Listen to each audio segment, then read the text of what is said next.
Assalamualaikum warahmatullahi wabarakatuh.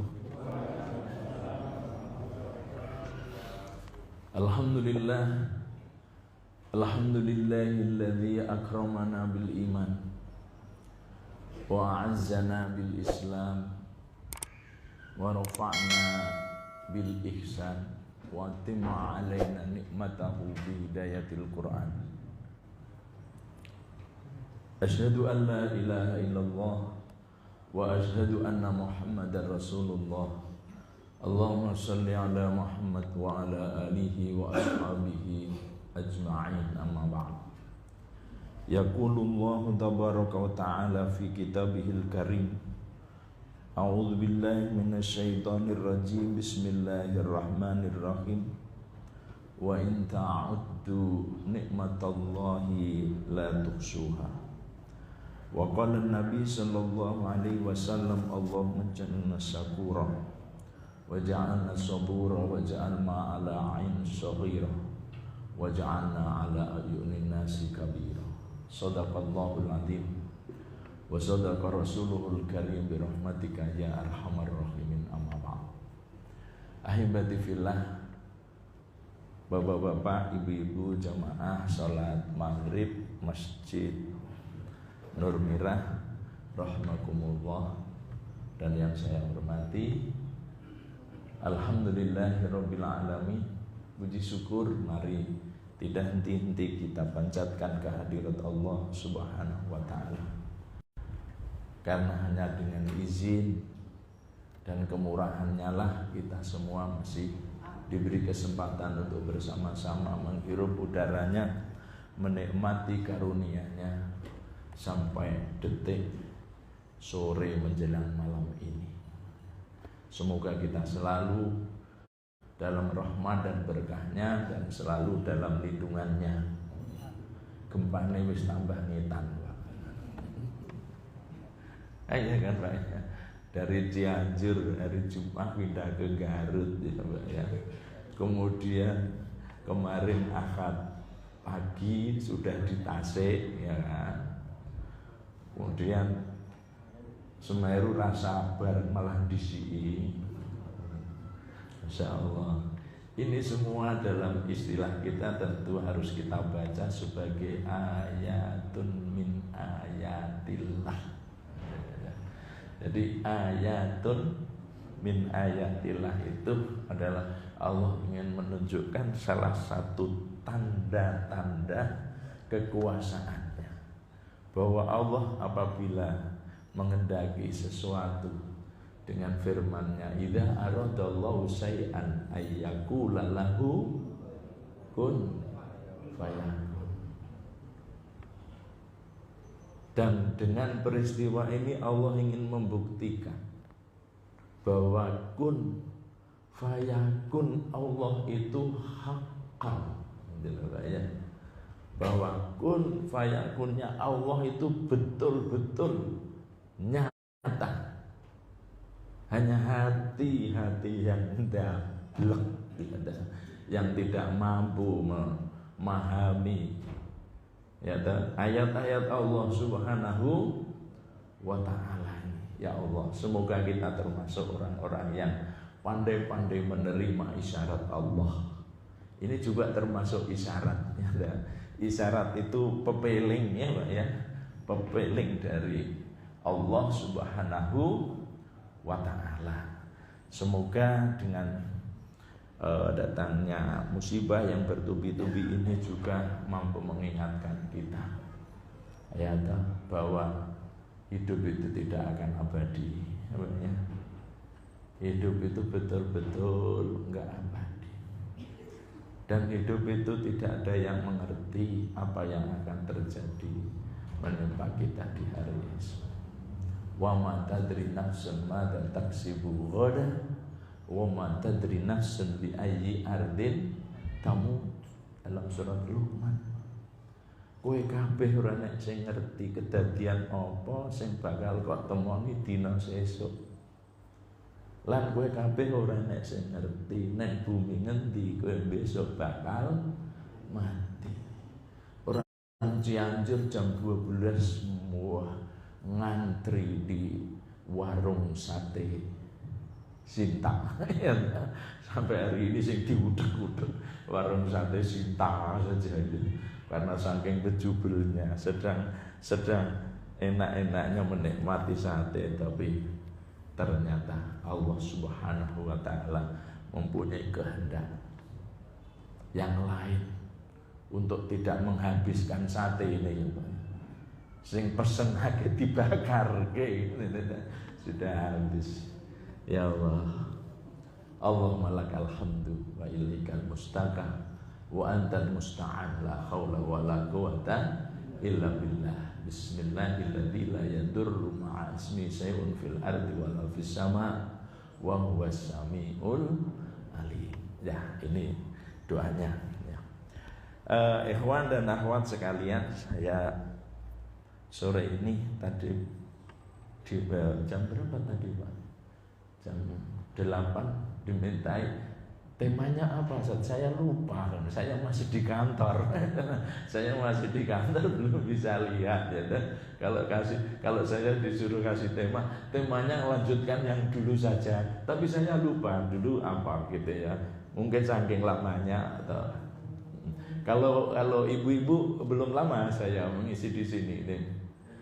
Sebenarnya juga belum lama itu, mungkin 2 bulan yang lalu, tapi bukan Senin, saya itu Kamis ya Pak ya. Ini tadi Senin itu biasanya acara saya memang habis Isya. Tadi dihubungi, yang habis maghrib insya Allah bisa. Yang saya ingat terakhir saya matur di sini tuh, yang pertama tentang bahaya hutang. Yang kedua lupa, yang ketiga masih ingat, yaitu al-adabu ma'allah kayaknya. Yaitu tentang adab kepada Allah. Maka saya membawa kitabnya kalau tapi insya Allah benar itu. Ada yang ingat ya? Ya karena kalau saya mau mengawali kajian yang biasanya bersambung, saya selalu memakai tema itu. Karena apa? Para pendahulu kita mengatakan awal wajibin alal insani, awal kewajibane wong urip itu salah satu 3 yang mesti. Ini manusia, apalagi kita muslim, levelnya naik. Levelnya naik ya. Awal kewajibane wong urip iku kudu ngerti 3 perkara. Siji ma'rifatullah, mengenal Allah. Yang kedua ma'rifatur rasul, mengenal rasul. Kemudian yang ketiga adalah ma'rifatud dinillah al-Islam, mengenal Allah, mengenal rasul, mengenal Islam. Itu prinsip hidup manusia. Di situ belum muslim itu.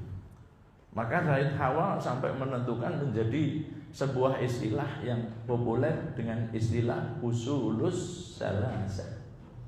Usulus salasah itu artinya 3 fondasi kehidupan manusia, lalu diwujudkan dalam 3 kitab juga. Yang pertama kita kenal dengan nama kitabnya adalah Allah Jalla Jalaluh, cukup tebal. Kemudian untuk ma'rifatur rasul, maka ada sebuah kitab yang namanya Ar-Rasul. Ya sudah, cuma Ar-Rasul saja, ada tulisan qudwatun di bawah kecil. Kemudian untuk mengenal Islam lebih besar lagi, kitabnya lumayan tebal meskipun 1 jilid, namanya Al-Islam. Jadi kalau menurut Ikhwanul Muslimin itu dasar ya, untuk mendasari hidup itu mengenal 3 kitab itu Pak. Jadi Allah Jalla Jalaluh, kemudian Ar-Rasul dan Al-Islam. Tapi mau selesai berapa tahun itu Pak ya, padahal kita nggak tahu. Cianjur 12 ngetan rampung nantinya Pak ya. Wah, itu cukup lumayan ya kita ya. Maka tapi sekedar ungkapan dulu, makanya saya potong itu. Kita tidak akan bicara tentang yang usul, Ya. Said Abu Bakar Jabir Al-Jazairi dia memotong, Pak. Jadi untuk mengenal Allah Subhanahu wa taala yang pertama dia potong lebih dikit, yaitu apa? Mengenal tentang adab-adab Allah. Makanya saya di mana-mana tema saya fokus kepada adab-adabnya saja. Jadi yang saya buka di sini tentang al-adab. Yang pertama adalah al-adabu ma'allah ya azza wa jalla. Untuk mengenal Allah agar supaya lebih indah dalam mengenal Allah Subhanahu wa ta'ala, maka pertama kita dituntut untuk mengenal adab-adabnya kepada Allah Subhanahu wa ta'ala. Mengenal adab-adab kepada Allah Subhanahu wa ta'ala. Kita menjadi orang yang suka mencaci, mencemooh atas makhluk-makhluk Allah Subhanahu wa ta'ala. Persoalan intinya karena kita tidak mengenal Allah. Andai kata kita ini mengenal Allah beneran, Allah yang menciptakan saja nggak pernah mencaci. Allah yang menciptakan saja nggak pernah mencemooh. Masa kita sama-sama makhluk hobinya mencemooh dalam bahasa kita. Maka Rasulullah sampai berpesan, laisa minna al-la'ani wa ta'an. Enggak pantas dari umatku orang-orang yang suka mencaci, orang-orang yang suka ta'an itu dari kata-kata ta'un, ya, menghina. Lu mengapa? Kalau jawaban dalam ilmu adab, lu Allah sing gawe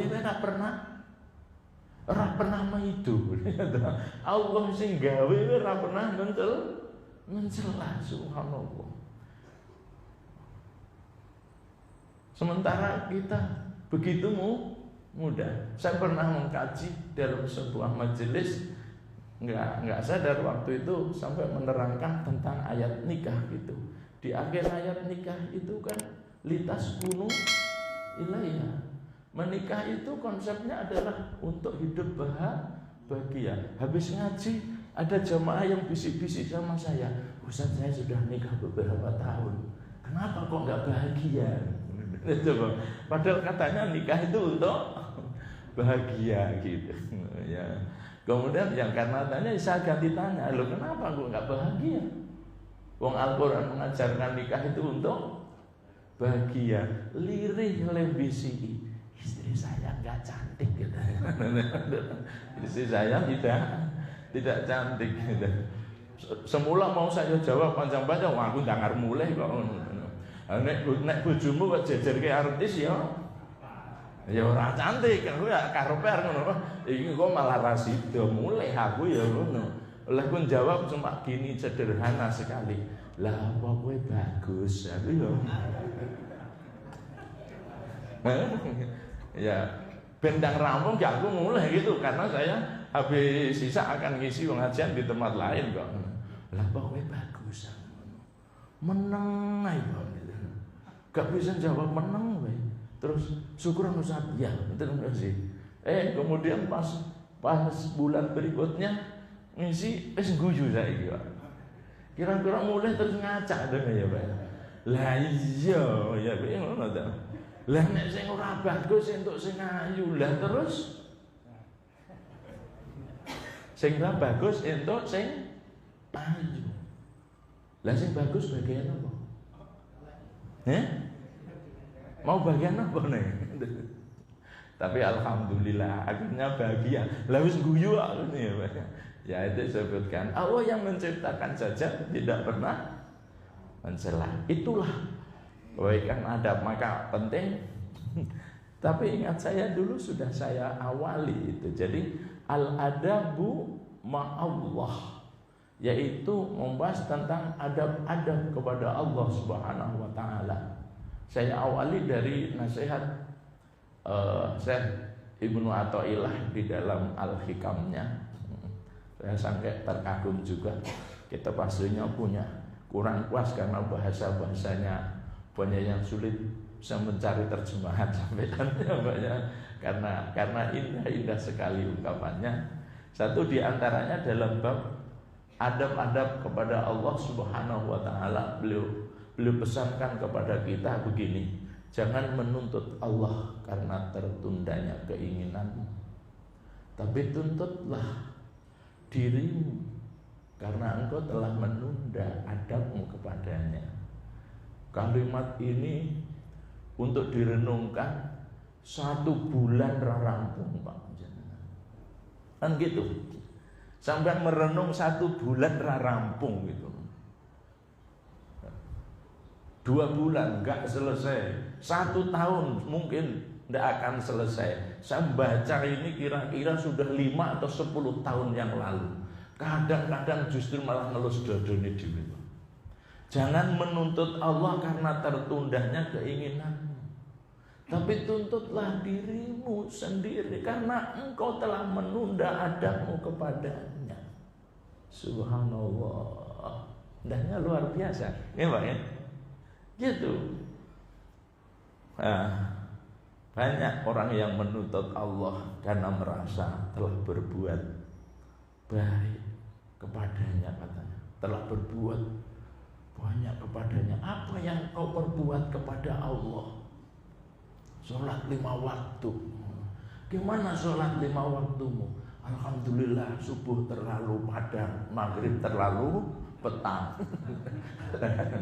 Raimu lebih bisa sholat maghrib habis subuh ya. Nek subuh terlalu padang, maghrib terlalu petang. Makanya kemarin itu kan sekitar 5 tahun lalu di kita kan ada ontran-ontran, ada sebuah tulisan yang viral sekali. Sholatnya orang Indonesia itu naik subuh rasa kabeh, enak aja kamu ngomong. Saya pernah ditemuin itu di Seragen gitu.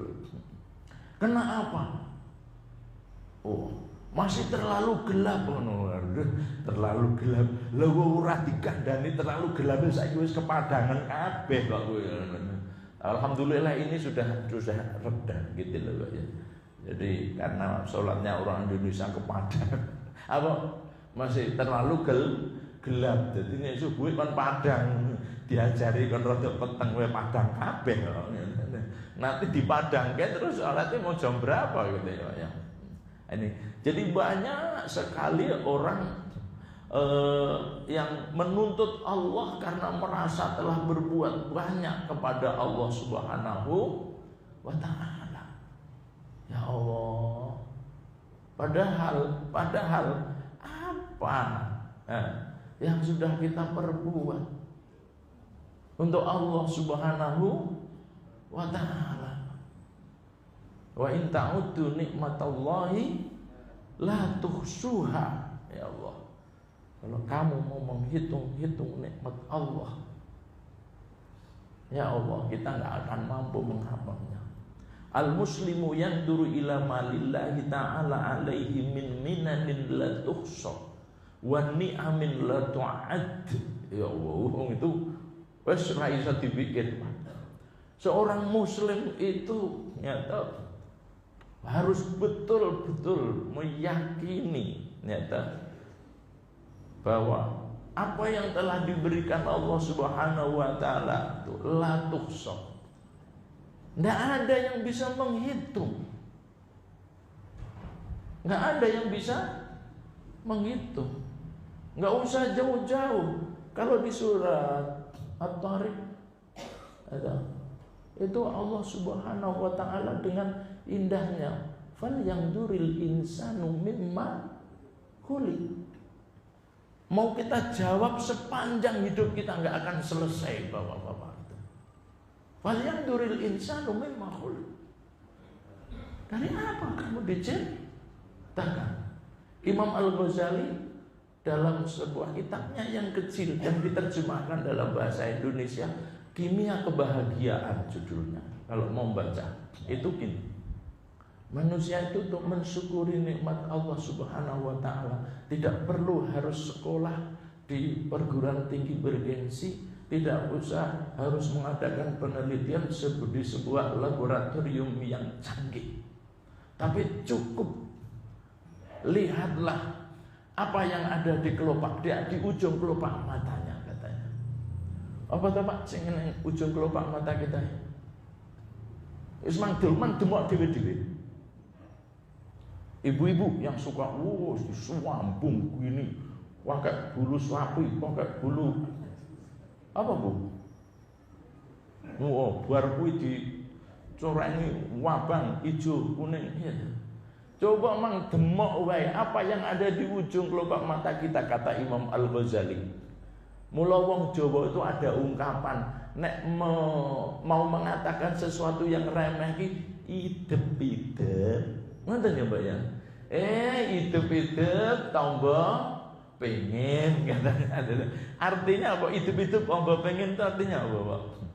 Artinya sesuatu yang sangat remeh, menggambarkan hidup itu dikira remeh gitu loh Pak ya. Apakah kita pernah membayangkan andai kata di ujung kelopak mata kita ini nggak ada bulunya Pak? Jenengan bayangkan apa Pak? Pernah bayangkan itu? Ini untuk menata adab kepada Allah. Rasanya laborat. Ya wis gampang wae. Umpama di ujung kelopak mata kita yo renek bulu niku jenengan yang bayangkan apa Pak jenengan Pak? Ya? Enteng aja cuma kelilipan. Nek ngono merem aja gitu. Enggak pernah kita bayangkan apakah kita bisa merem atau kita bisa melek. Itu yang paling fatal Pak. Coba wong urip kok merem terus ngene terus, atau ketika mau buka terus melek terus. Ini bukan saja radar untuk menahan apa tadi debu ya, sehingga nggak kelilipan, tapi ini radar yang super canggih luar biasa.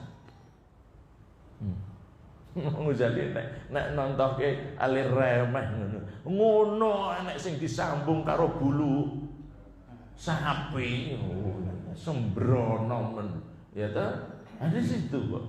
Yang kedua katanya untuk mengakui akan kebesaran nikmat Allah Subhanahu wa taala. Namanya Allah itu nikmat yang besar. Maka di surat Ar-Rahman sampai diulang-ulang sebanyak berapa kali Pak? 31 kali. Fa bi ayyi ala'i rabbikuma tukadziban. Itu apa? Untuk mengakui keagungan dan kemurahan Allah Subhanahu wa taala. Enggak perlu kelaparan. Apa? Lihat apa yang ada di ujung jarimu. Ya Allah, ulama-ulama dulu tuh kalau merenung itu luar biasa dalamnya. Awake dhewe iki boro-boro merenung ya Pak ya. Wong ndonga arep mangane pendak eling nek suara. Bar wis alhamdulillah aku pangrung ndonga. baru Allahumma barik lana iki nek wis warak gak coba. Ya. Ulama dahulu subhanallah luar biasa. Nggak perlu kalian ke laboratorium, ya toh? Nggak perlu mencari alat-alat yang canggih. Cukup kau lihat apa yang ada di ujung jarimu. Monggo dipirsani. Nek mau dadak nglemeki wis saiki ujung jari kita apa nih Pak? Ujung tok nek. Kuku ireng. Yang terkecil kuku ireng. Terus beliau bertanya, pernahkah kita membayangkan andai kata ujung jari kita ini tanpa kuku gitu? Itulah Imam Al-Ghazali dalam renungannya sampai seperti itu. Kira-kira umpama iki mluntus kabeh nek kukune iki sing jenengan bayangke apa Pak itu? Imam Al-Ghazali enggak nerangkan, cuma pernahkah kalian membayangkan andai kata di setiap ujung jari kita ini tanpa kuku gitu? Aku nek gatel gak bayangke. Terus arep ngendi ngono lho. Terus nang nggon kayu terus digosok-gosok ngono. Lah terus bedane kowe karo sapi apa terus. Ya Allah. Itulah namanya apa? Al-muslimu yang duru ila malillahi ta'ala alaihi min minanin la tuhsa wa ni'amin la tu'ad. Dan nikmat yang tidak pernah akan bisa kau hitung. Berapa ribu liter aja Bu ya. Oksigen yang kita hirup selama ini Pak. Kemarin waktu pandemi kita bisa ngitung Pak. Satu tabung piro regane? Iya. Terus awake dhewe wis ngedobos lah. Ora pernah bayangke dikira ini barang gratis coba.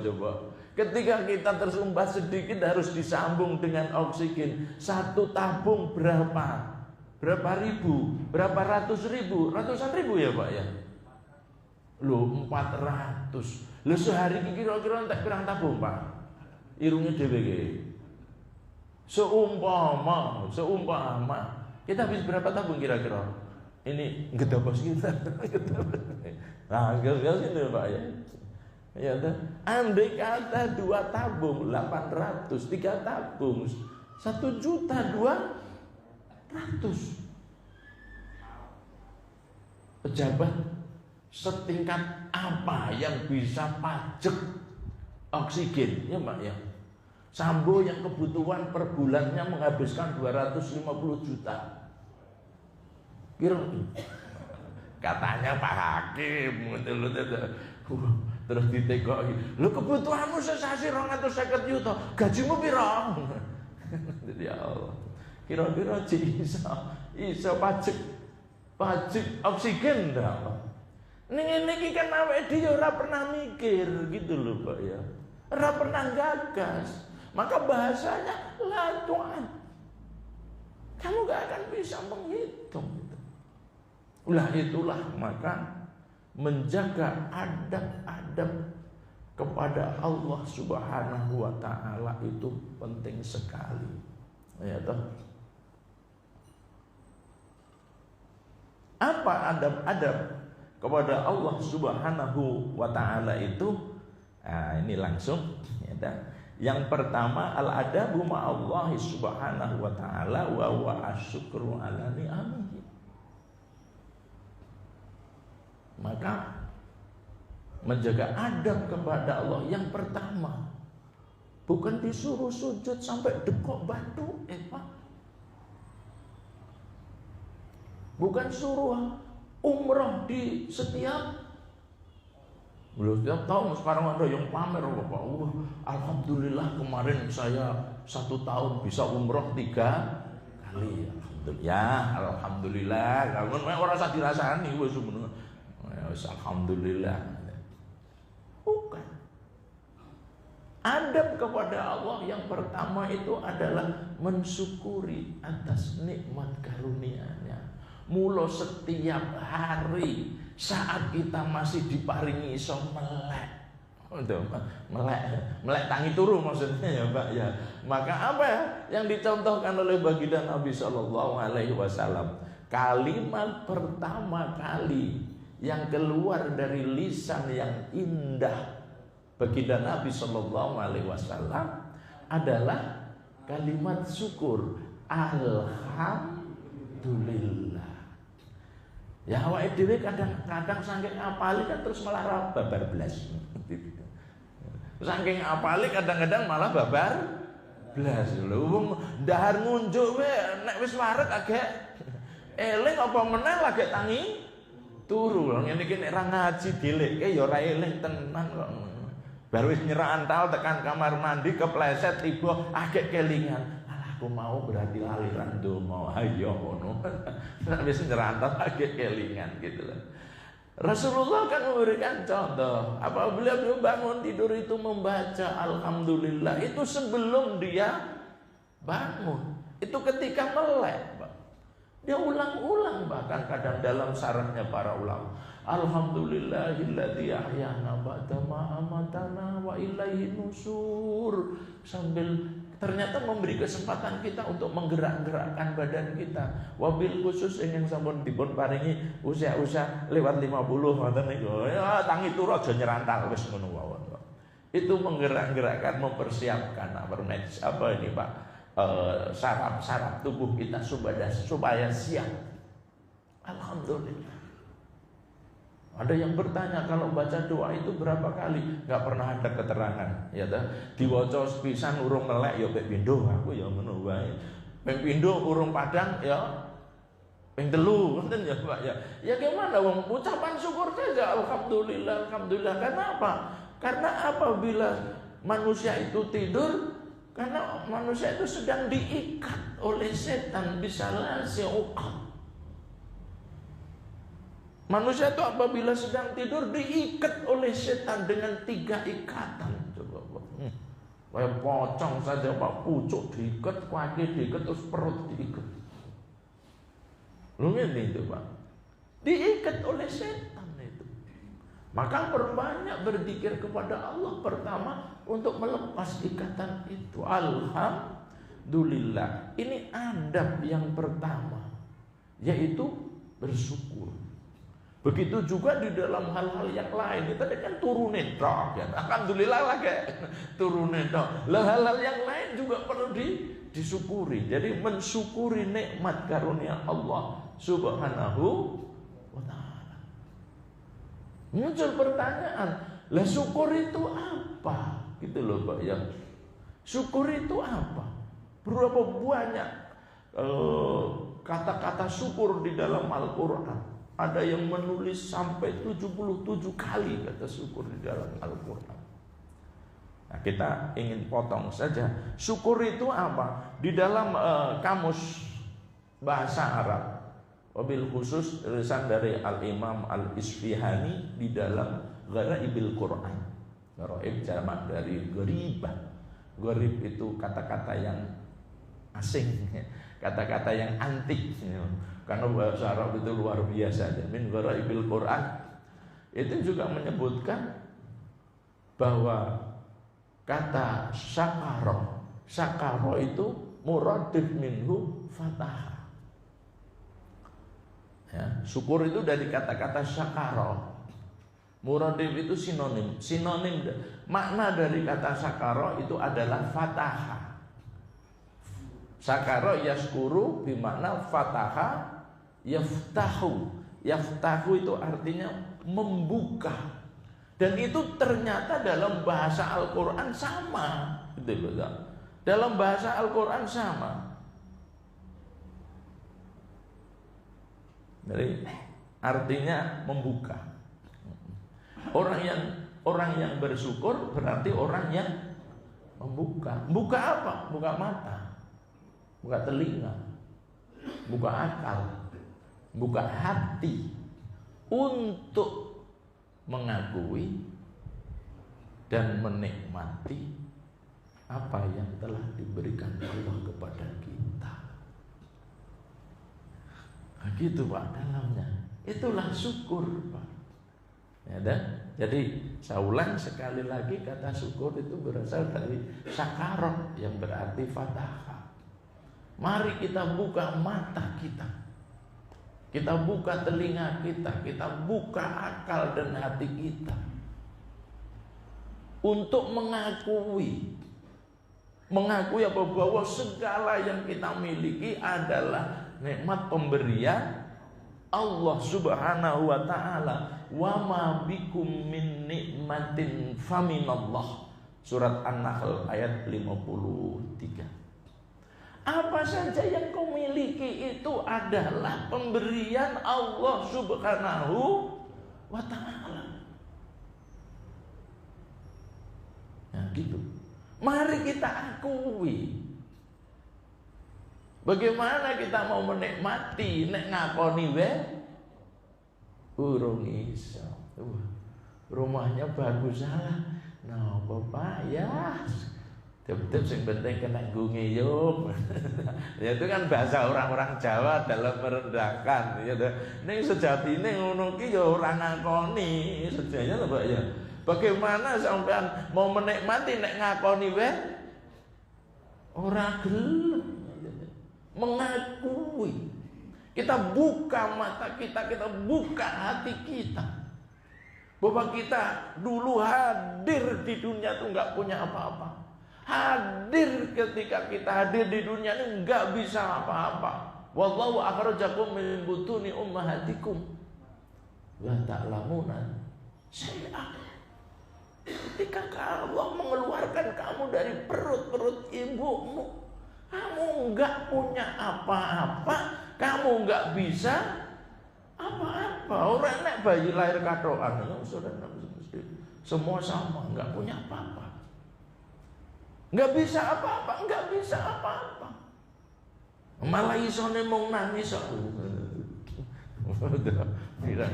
Jangan disepelekan mau nangis ya Pak ya. Ibu Profesor Zakiyah Darajat ada dalam sebuah buku psikologi Muslim dulu. Saya lupa kitabnya apa ya. Judulnya itu Tangis Pertama Sampean Pak. Wah, luar biasa. Betapa apa berharganya tangis pertama. Ngapa? Karena bayi nek lahir mesti enak Pak sing mboten nangis. Nek bayi lahir nangis, mboke sing nangis. Mesti nek ra nangis sing nangis mboke engko pake ya ta. Macam-macam. Maka oleh beliau Ibu Profesor sampai ditulis tangis pertama untuk sampai dalam sekali gitu loh. La ya'lamu nasi'a wa ja'ala lakumus sam'a wal absara wal af'idah. Inilah modal utama manusia. Untuk apa? Untuk mensyukuri nikmat tadi. Absor mata, ya toh. Sam'a telinga, afidah. Afidah itu artinya hati. Dengan itulah modal untuk apa? Mensyukuri nikmat Allah Subhanahu wa ta'ala. Ya Allah. Maka jika ini betul-betul kita wujudkan, maka benar-benar yang namanya syukur. Syukur itu adalah kumpulan kebaikan yang luar biasa. Jadi bahasa kumpulan kebaikan itu namanya syukur. Wong nek ra gelem syukur berarti singkat, pendeknya luar biasa. Orang itu kalau nggak punya bisa syukur, tidak punya apa-apa. Harta yang melimpah itu tidak ada apa-apanya bagi orang yang tidak bersyukur. Bahkan kalau kita lebih detail, hanya akan memperberat kelak kalian di hadapan Allah Subhanahu wa ta'ala. Maka seorang muslim berbicara tentang kekayaan, kan gini teman. Seorang muslim itu berbicara tentang dunia itu bukan kaya atau miskin. Bukan kaya atau miskin. Tapi bagaimana kita ini mengakui dan mensyukuri apa yang telah diberikan Allah kepada kita. Itu kalau Imam Ibnu Athaillah, kehidupan seorang muslim itu jangan diukur kaya dan miskin katanya. Tapi ukurannya itu bagaimana? Sejauh mana kita ini mau mengakui dan mensyukuri nikmat pemberian Allah Subhanahu wa ta'ala, sehingga menjadi sesuatu yang bermakna bagi orang lain. Masya Allah, syukur dan digunani. Itu standarnya gitu. Itulah yang disebut hidup yang penuh makna. Kebaikan apa yang dapat dinikmati oleh orang lain dari diri kita gitu loh. Tentu nggak akan ada kalau kita sendiri tidak bersyukur. Yang makanya yaitu bagaimana mensyukuri nikmat pemberian Allah Subhanahu wa ta'ala, lalu kita gunakan sebaik mungkin sehingga dapat dinikmati juga orang lain. Begitu katanya. Kembali, maka betul-betul syukur itu kumpulan kebaikan yang luar biasa. Karena orang yang bersyukur yang pertama akan diampuni dosanya. Makanya para ulama nanti kalau ada bersambung di sini saya ada urut, ada berdoa. Dalam ada berdoa itu pertama makanya apa? At-tahmidu 'ala Allah, bersyukur kepada Allah begitu, Pak ya. Mengapa? Karena dengan syukur itu akan apa? Akan diampuni dosanya. Dengan syukur itu akan ditambah nikmatnya. Fa in syakartum la azidannakum. Wala in kafartum. Oh. Nek kowe gelem buka, tambah. Nek kok tutupi, wala in kafartum, nek kafar itu nutup. Maka lawannya tadi kafar. Syukur itu buka. Nek kowe gelem buka, Allah gerujuk. Ngono lho Pak ya. Nek kok tutupi, ya digerujuk kok ora iso mlebu. Niki sampean mau gerujuki dagono sar-sar talang pasudan kae, mlebu ra Pak? Lah wong ditutupi. Wala in kafartum. Nah ini nek ngaji tafsir. Saya kalau pas ngaji tafsir, wala in kafartum, kafaro yang furu kufron itu artinya apa? Ghatta yughatti ghatton itu nutup. Wala in syakartum, nek dibuka. Kendelalah nek gelas gotong. Lho iki nek dibuka, oh cetak tekan mbok iso nyemplung kok. Nek kok tutupi. Hati kita ini kita buka. Ya Allah, gerujuk luar biasa. Kita masuk rumah yang kecil, kadang-kadang tuh alhamdulillah, wong Cianjur. Oh, terus kata lho Pak, saudara-saudara kita Cianjur tinggal di tenda. Ada yang gitu.